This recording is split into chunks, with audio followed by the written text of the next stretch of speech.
Raizin the Roof, presented by the Central Indiana Realtist Association, a local chapter of the National Association of Real Estate Brokers. Our mission is to build wealth through home ownership by enhancing economic development. We accomplish this goal by informing, advocating, and educating in the communities we serve. And now, Raizin the Roof.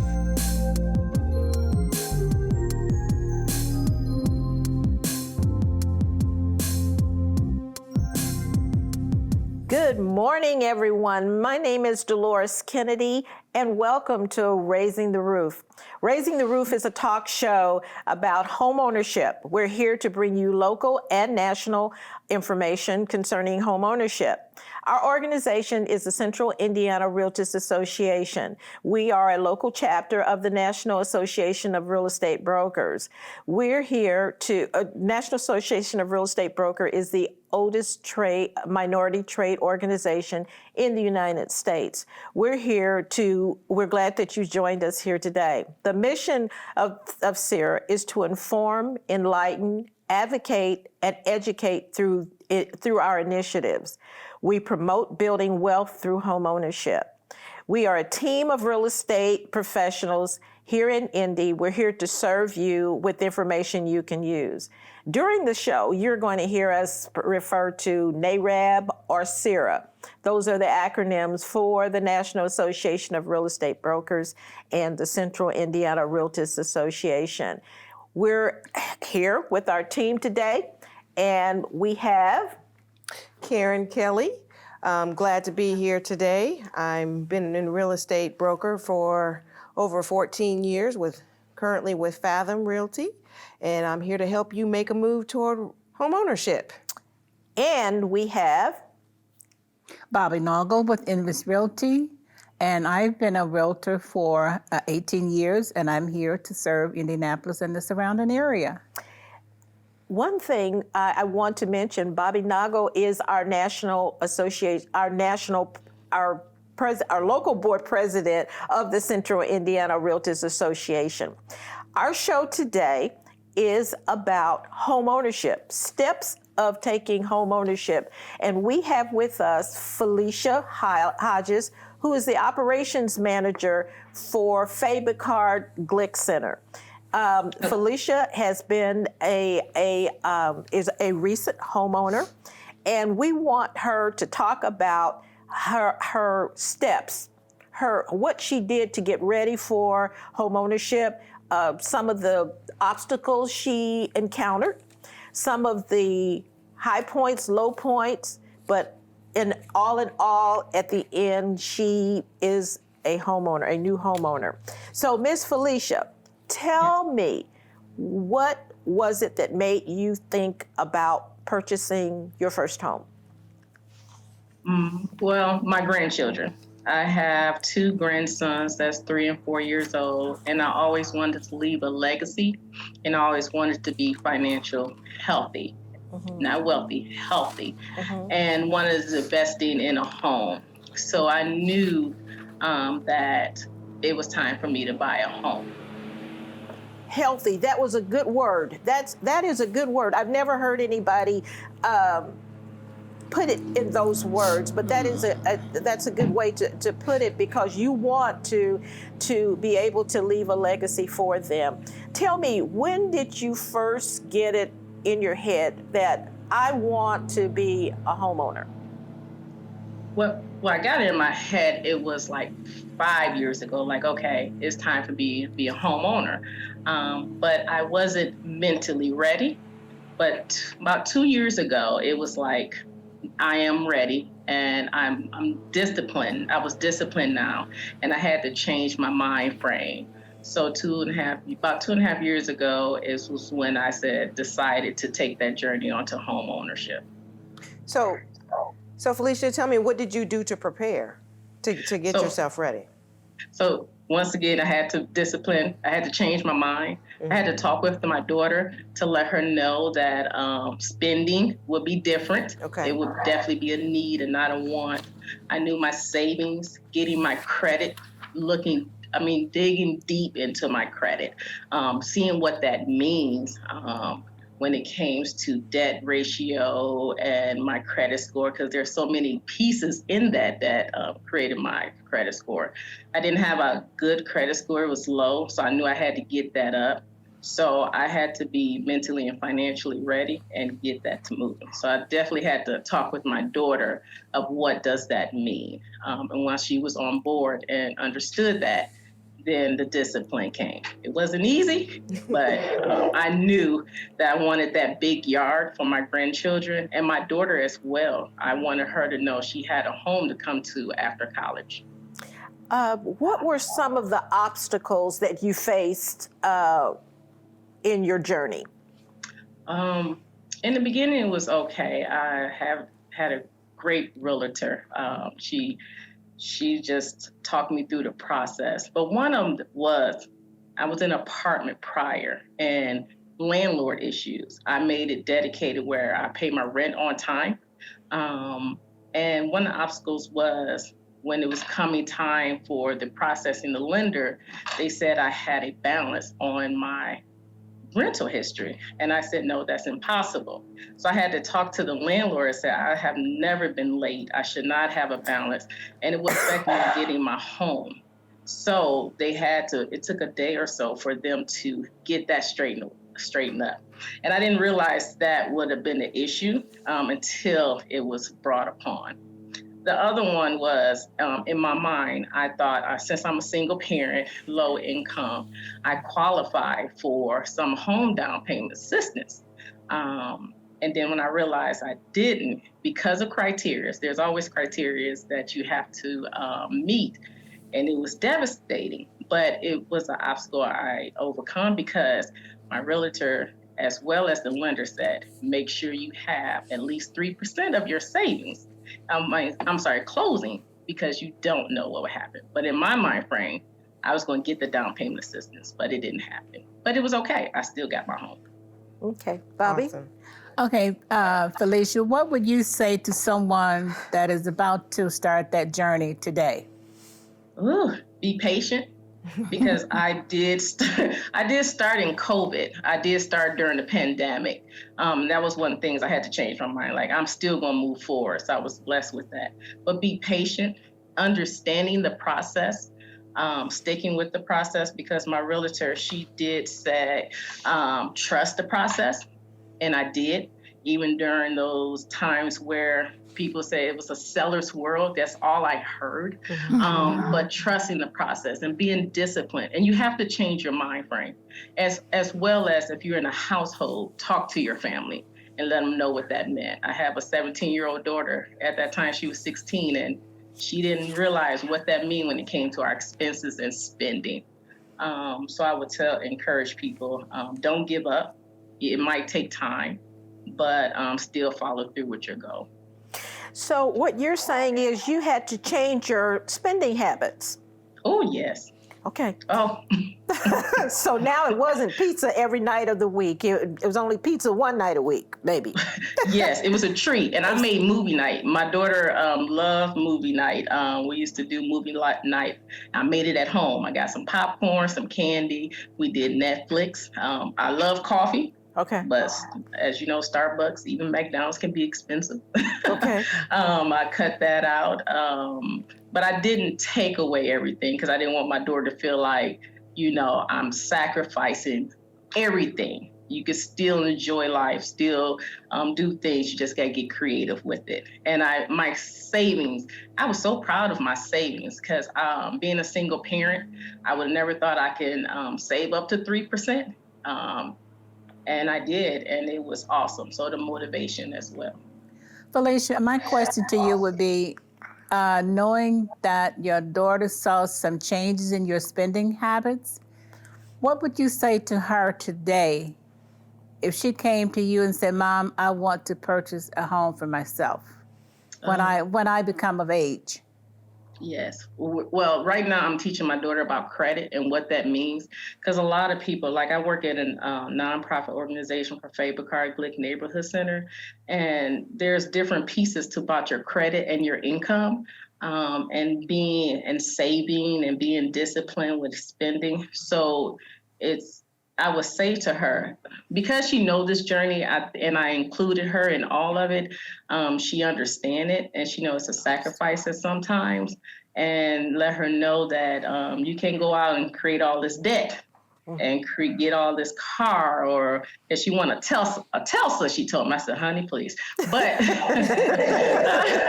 but she understand like building your credit, what that means, savings, what that means, and understanding what a credit score really means and the details of it. Felicia, that is awesome. I'm actually a single mom too. I have 2 daughters. But I've also, growing up, I've led by example. I introduced them to a debit card. When we would go shopping, I would have them use the card. I'd have them explain accounts. So you taking your daughter with you on your journey and explaining things to you along the way, that is perfect, because that's the best way that they're going to learn, is to experience it firsthand and realize that it's not a hard process. So I applaud you on that, and I think more parents, we need to do that. We need to lead by example so we can show the next generation, how to build wealth, because that's the only way that they're going to learn. So, yes. Thank you. One of the things when you were going through your journey, I think your car started to go down. Ooh, and you I was on 2 legs. Okay. And then I was frustrated a little bit because I was getting turned down on a lot of offers. So I was thinking maybe I should just do the car and wait on my house. But Sierra had a webinar.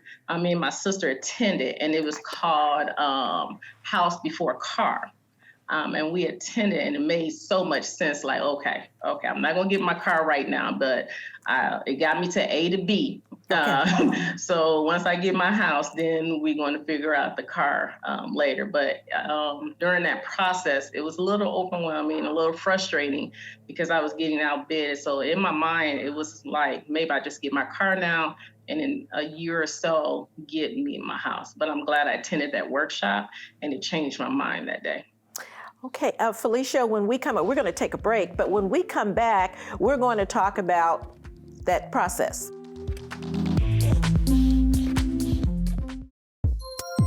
Hi, I'm Cheryl Taylor, Home Lending Officer with First Merchants Bank, and we are thrilled to partner with the Central Indiana Realtist Association to help increase home ownership in the Indianapolis and surrounding areas.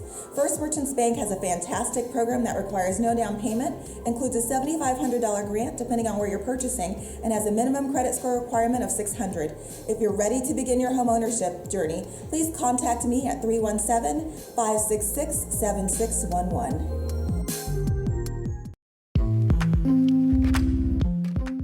And we're back. Thank you for joining us with Raising the Roof today. Today we have Felicia Hodges, who is the operations manager for Fabicard Glick Center. And she is telling us about her journey through home ownership. When we left off, you were talking about your car on its last leg, and you needed to buy a house, and you went to a seminar, and then you made the decision to wait. Finish that story for us. Yes. So like I stated, me and my sister did go to the seminar, and it's called, like I stated, House Then Car. And when I was there, I met different lenders, gained a lot of knowledge as well about the process and how does that look. And it definitely helped me as waiting on my car. I have my car now because I got my house. So once again, I did follow that process of house then car. So it was a great journey in going to that workshop. Even my sister bought a house as well after that workshop. She was going to get the same predicament, was going to get a car, but she waited as well. Good. Now, one of the things you mentioned right before we went to break, you said you kept getting outbidded. Explain what that meant, what that means. I was a little confused and frustrated because it was during the pandemic. And in my mind frame, I'm thinking houses are, I can get a reasonable house with the offer that I was allowed it for my house. But I kept hearing it's a seller's world, it's a seller's world. I really didn't know what that means. I had to ask my realtor, thank you. What does that mean? Explain it to me. And it's the point of, it was a lot of investors out there buying houses sight unseen, which she had to explain that to me. And one time I think I got outbidded. It was 13 people who was bidding on one house. And I think about 15 on another house. And I counted and I went through 8 houses that I got outbidded. And I think I was frustrated. And Miss Kenny, you would know that, because I think I picked a house just to see if I got it, just to see maybe, maybe this is the house. It wasn't my dream house, because I had certain things that I know if I saw this, it's my house. But I just said, forget it. Let's just be it. We went to see one house, and it was beautiful. It really was beautiful. And I really didn't feel it. It was okay. I said, just bid on it, because I'm getting outbidded a lot. And I did get outbidded there as well, which I'm glad I did. So when they said it was a seller's world, it really was. I just was a little confused during the pandemic. But like I said, I had an awesome realtor where she explained everything for me. So that's what, yeah. One of the things that we did talk about was not settling. We don't want to settle for anything because, and I tell all of my clients, you can go home when you can't go anywhere. So you want to be comfortable with where you go, and don't just say, okay, I've been outbid 8 times, I'll just take this. And we did not want to do that, and we talked about not settling for just anything. I think I can recall one time where I think you knew that, and you told me, again, if this house is for you, it's for you, and not to settle on just something. Yes, so I did take heart to that. Okay. Miss Bobby? Okay, Felicia, from your dream of becoming a homeowner until the reality hit, how long of a process was that for you? It was, like I said, 2 years. It was 2 years where I changed my mind process. But it was, once again, during the pandemic. A lot of offers, a lot of houses up. A lot of people was buying houses at that time. But last year I was able to close on my house. So yes, so it was a 2-year process, but it was okay because I understood a little more with my credit. Things was in the way. Had to clear things off. Yeah. So yes. So about 2 years. Okay, with that process, what will you do different today versus what you did 2 years ago when you bought your property? What I would do different is I would save a lot more money. But I wouldn't really, it was a great experience.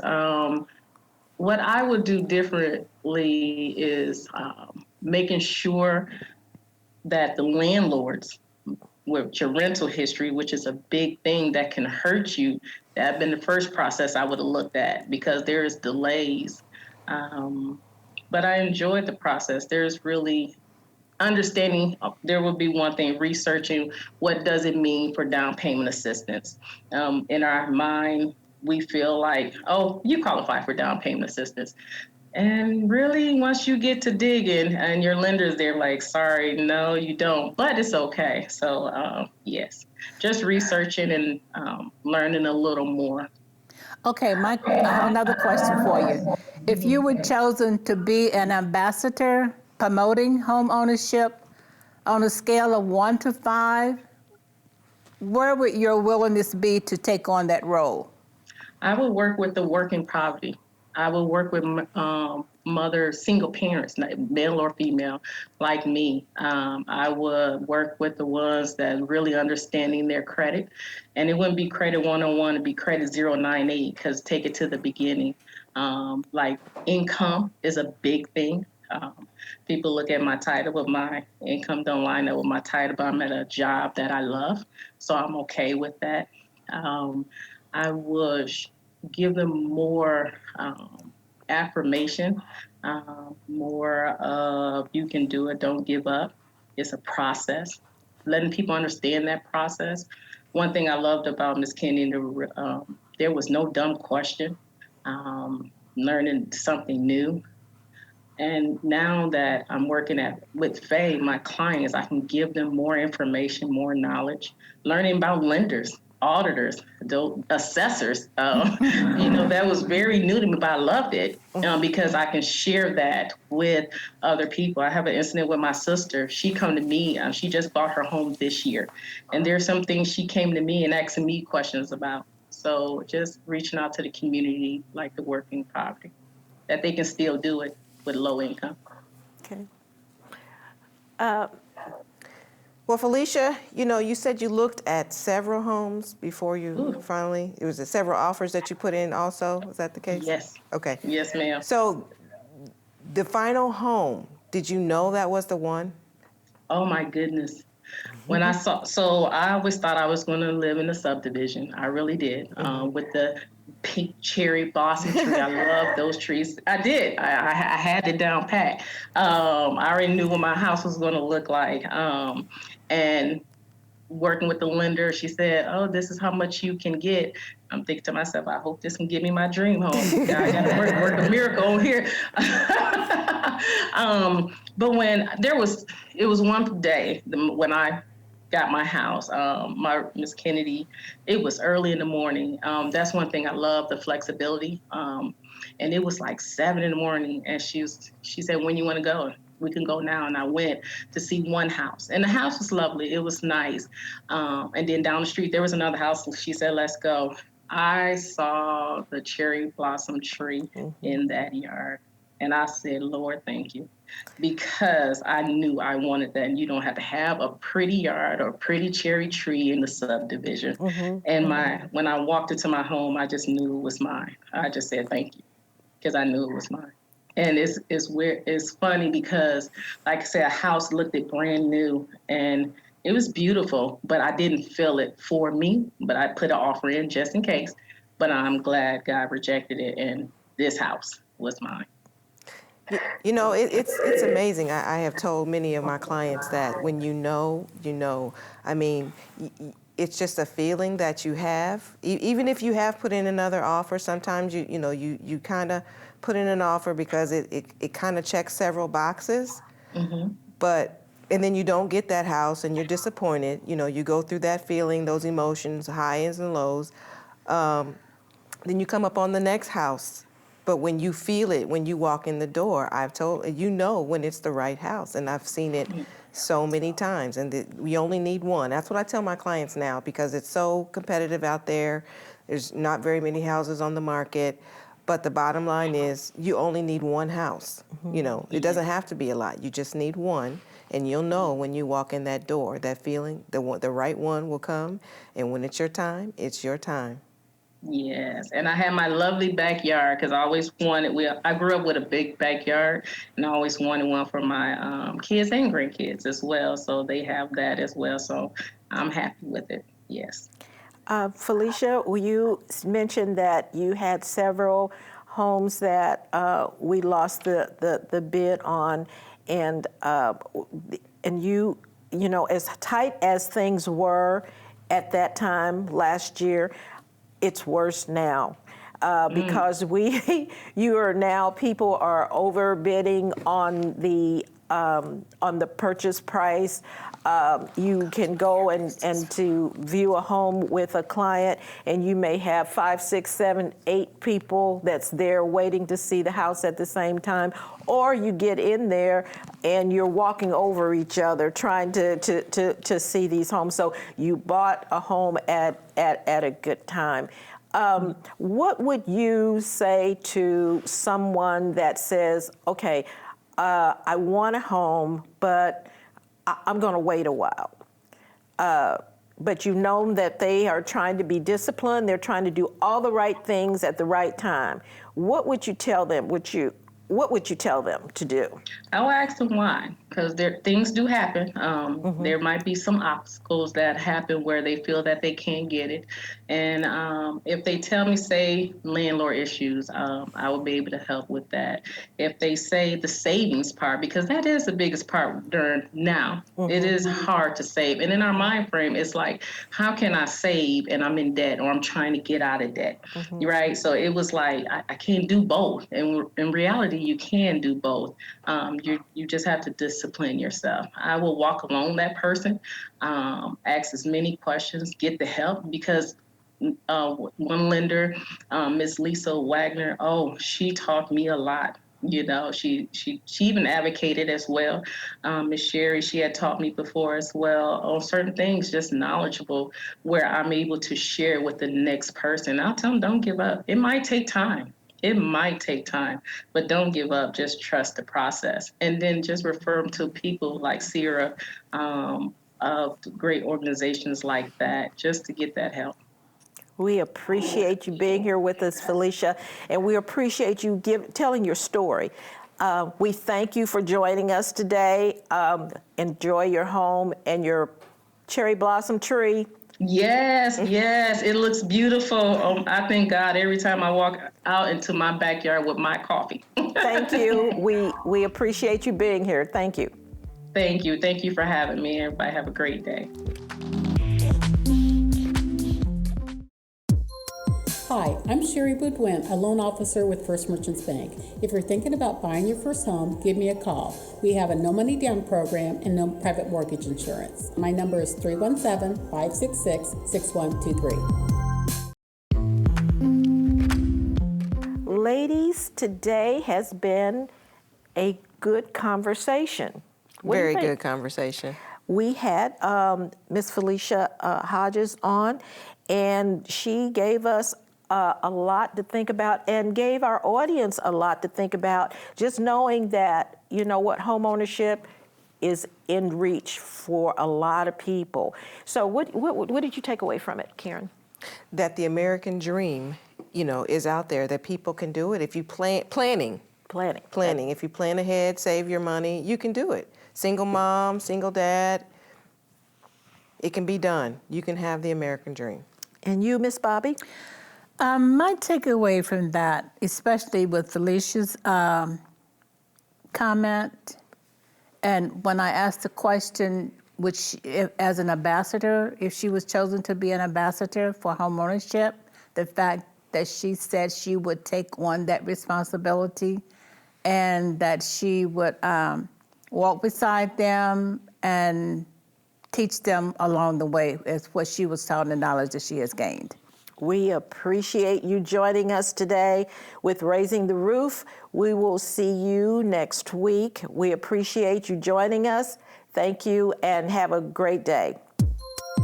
Raizin the Roof.